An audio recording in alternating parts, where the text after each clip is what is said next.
Hello and welcome to TV Sapienza News Hour. I'm Oluchi Ojobamidele. Nigerian First Lady Senator Remi Tinubu has empowered 500 women in Anambra State with business recapitalization grants of 50,000 naira each under the Renewed Hope initiative in partnership with the Tony Elumelu Foundation. The initiative is aimed at boosting women's financial independence and supporting micro-businesses across Nigeria's 36 states and the Federal Capital Territory, which was formally launched in Anambra by the wife of the state governor, Dr. Noye Soludo, at the Lighthouse venue in Awka recently. Speaking at the event on behalf of the First Lady, Noye Soludo highlighted the program's focus on uplifting women through sustainable business support.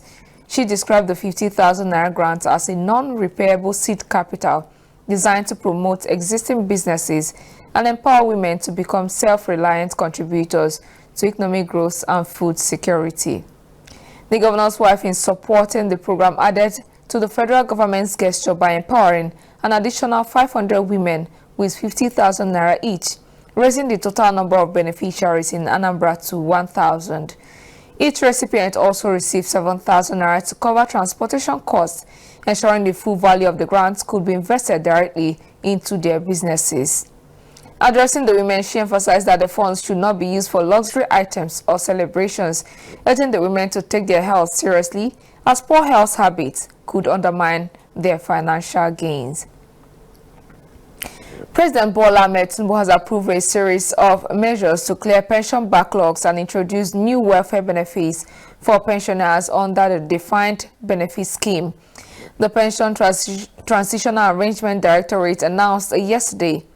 The approval follows a formal request by the Directorate's Executive Secretary, Tolulope Odunaya, seeking an emergency budgetary allocation to implement pension reforms and welfare benefits for the scheme's retirees. The measures include a 32,000 naira pension increment, percentage increase for pensioners of defunct and privatized agencies, pension harmonization for all DBS pensioners, enrollment into the National Health Insurance Scheme, and the settlement of long-standing unfunded pension liabilities. In a statement signed by its head of Corporate Commissions Unit, Olubenga Ajayi, the directorate said the president had given the green light for additional budgetary allocation to fully implement the new pension rate, adoption of the harmonization policy in the 2026 pension budget, and health insurance coverage for all scheme pensioners under the 2026 budget. The statement added that the balance of inherited unfunded pension liabilities owed to NITEL, MTEL pensioners, as well as arrears owed to their parastatal pensioners, will be included in the 2026 budget proposal. Ajayi described the approval as a turning point for the scheme pension administration and a reflection of the president's commitment to the welfare of senior citizens. The directorate assured pensioners that it remains committed to their welfare and will continue to prioritize initiatives that protect their rights and improve their quality of life. Wife of the president, Senator Oluremi Tinubu, has donated 110 million naira to the families of the 22 Kano athletes who lost their lives in tragic road accidents earlier this year. According to the spokesperson to the Kano State Governor Sanusi Tofa, each bereaved family received 5 million naira, as stated in a post on the presidency X handle on Friday. He explained that the disbursement was facilitated through the Victim Support Fund, a government-backed initiative designed to assist Nigerians affected by emergencies, tragedies, or crises. Tofa said the fund had been instrumental in helping victims cope with the emotional and financial burdens that often follow such incidents. The donation followed a fatal road crash in May along the Kano-Kaduna highway, which claimed the lives of all of the athletes. Benue State House of Assembly has rejected a letter from Governor Hyacinth Alia requesting the screening and confirmation of commissioner nominees for the State Executive Council. It cited unresolved issues between the legislature and the executive. The decision was reached during yesterday's plenary presided over by the Speaker, Hyacinth Dajo. According to a statement by the Chief Press Secretary to the Speaker, Tevazamba, the House acted following a motion of urgent public importance moved by Shimapeva Gigi. Gigi informed members that the governor had consistently failed to honor the Assembly's resolution and had treated the legislature with total disregard. The lawmakers listed their demands, including the immediate provision of official vehicles to affected members and enforcement of suspension notices issued to the chairman of the State Universal Basic Education Board, the chairman of Otubo Local Government Council, and the executive secretary of the Benue State Sports, Lottery and Marketing Board. The House, however, resolved not to honor or entertain any further correspondence from the executive arm until the governor complies with their demands. The federal government has reiterated its refusal to accept deportees from the United States, distancing itself from recent decision by countries like Rwanda, Eswatini, and South Sudan that have agreed to receive foreign nationals expelled from the United States of America. The spokesperson for the Ministry of Foreign Affairs, Kimebi Ebienfa, who confirmed the government's stance in an interview, stressed that Nigeria remains firm in its position, citing national security and economic concerns. The Minister of Foreign Affairs, Yusuf Tuga, had in July revealed that the President Donald Trump administration was mounting pressure on African countries to accept deportees convicted of crimes into African countries under his third country deportation policy. Tuga revealed that the U.S. is mounting considerable pressure on African countries to accept Venezuelans to be deported from the U.S., some straight out of prisons. He described the move as unacceptable and warned that such a policy would unfairly burden countries like Nigeria, which are already grappling with their own internal challenges. Former Jigawa State Governor Sule Lamido has described former President Goodluck Jonathan as the People's Democratic Party (PDP's) strongest option for the 2027 presidential election, urging the party to put in much efforts to bring him back. Lamido, who said this on Friday's edition of Channel Television's Politics Today, described Jonathan as one who has led the country before, understands governance, and works well with others. According to the PDP chieftain, no current party member from the South can match Jonathan's experience, as he is more competent and very qualified. Lamido's remark came amid persistent speculation over Jonathan's possible return to the PDP to seek the presidency in 2027. Bandits have struck again in Plateau State, killing 3 people, a pastor and 2 others in Suwa and Lingak villages of Mushere, Boko's local government area of the state. Chairman of the Community Peace Observers in Boko's, Kefas Malai, who confirmed the incident, said the attack took place between 1 p.m. and 2 p.m. on Friday. Malai said one Michael Kamshak and several others sustained injuries and were receiving treatment at Cottage Hospital, Boko's. He disclosed that hundreds of residents had fled their homes following the attack. Friday's killing added to a string of violent attacks in Boko's and surrounding areas. Boko's local government chairman Amalau Samuel Amalau has urged security agencies to take decisive actions against the militias, stressing the need to protect lives and prevent further displacements. Also, Governor Caleb Mufwang condemned the killings, describing them as genocide and a coordinated attempt at land grabbing. He vowed to work with security agencies to bring the perpetrators to justice and restore peace to affected communities. INEC says it is working to ensure that prison inmates are allowed to vote in future elections in Nigeria.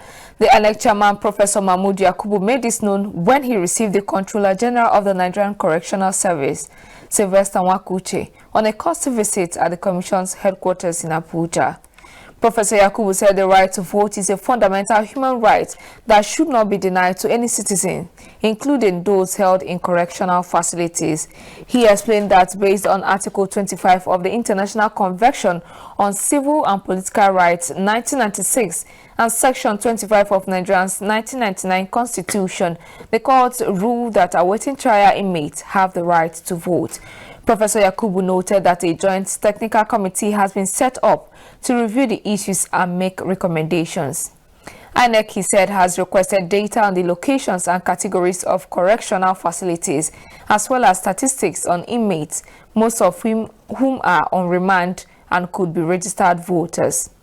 On his part, the Controller General of the Nigerian Correctional Service, Sylvester Nwakuche, appealed to INEC to formally include inmates in the democratic process by granting them the right to vote.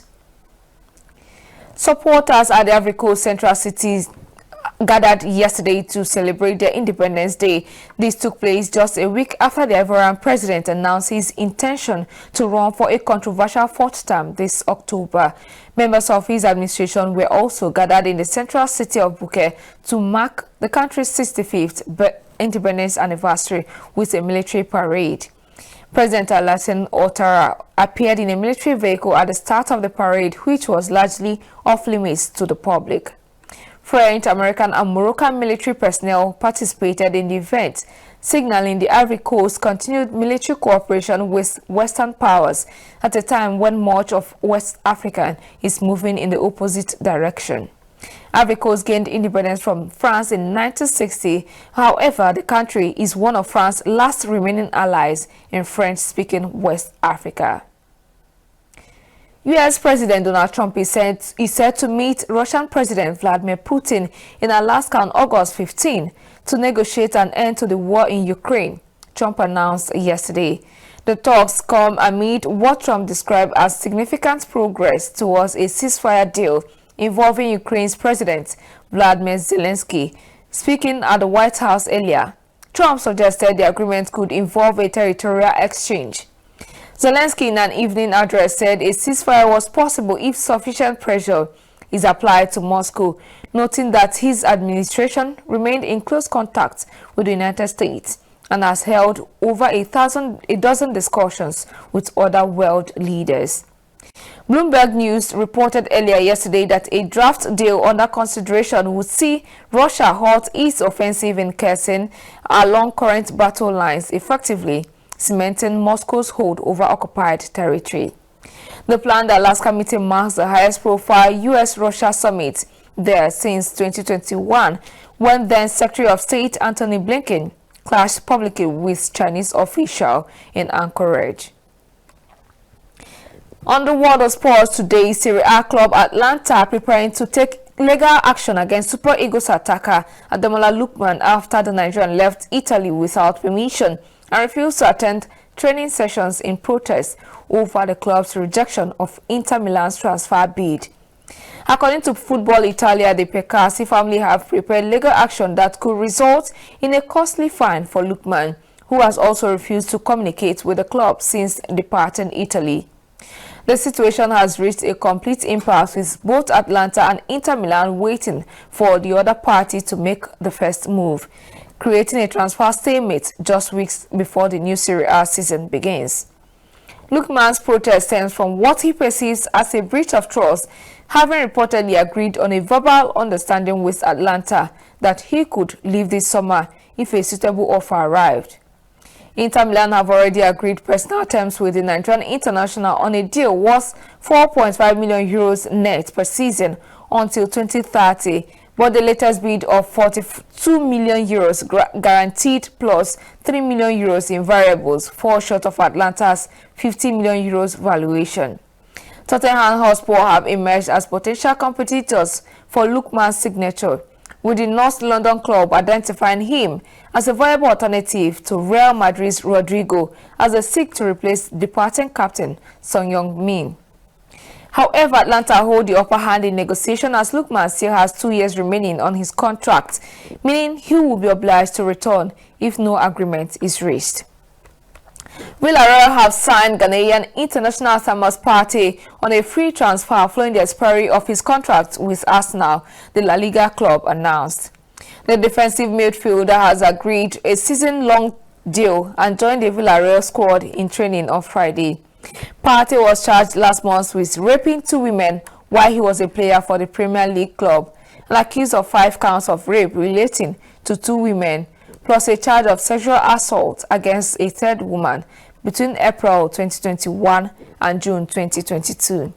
But Villarreal, in a statement, said the club is aware that the player is currently involved in a legal proceeding in England, noting that the player vehemently defends his innocence and denies all charges against him. To wrap it up on the news today, here are our major news headlines. The Independent National Electoral Commission INEC says it is working to ensure that prison inmates are allowed to vote in future elections in Nigeria.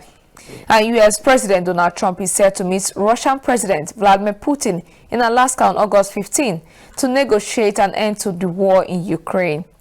And Serie A club Atalanta are preparing to take legal action against our Super Eagles attacker Lookman after the Nigerian left Italy without permission and refused to attend training sessions in protest over the club's rejection of Inter Milan's transfer bid.